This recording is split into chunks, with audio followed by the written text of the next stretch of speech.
to go to America.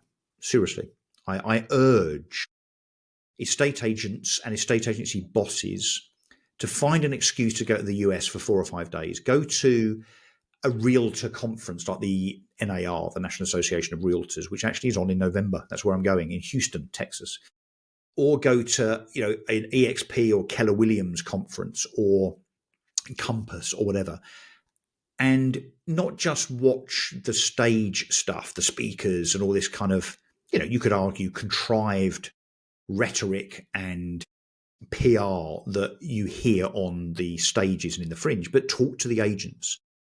When it comes to talking to American and indeed Australian agents, I think New Zealand probably very similar, they have a much better perception from a public perspective than we do. And it's because they just do a better job. So they take a pride in what they do. Their communication is excellent. They do what they say they're going to do. And they are working to get a deal done because, of course, they've got a lot of money at stake. In the US, the commission, of course, would be potentially 6%, split 3% buyer agent, 3% seller agent. They are seen in a better light.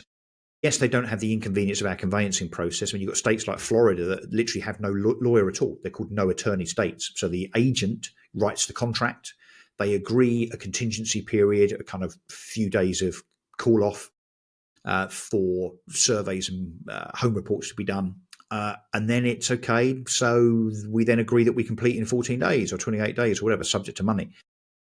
That process is much more respected over there. Agents earn more money. Agents, can hold their head up high in their community, but they do a job that they make an effort to make sure that they look after the seller or the buyer. And in fairness, you've got an agent generally looking after the buyer and a separate agent looking after the seller. So the job is split.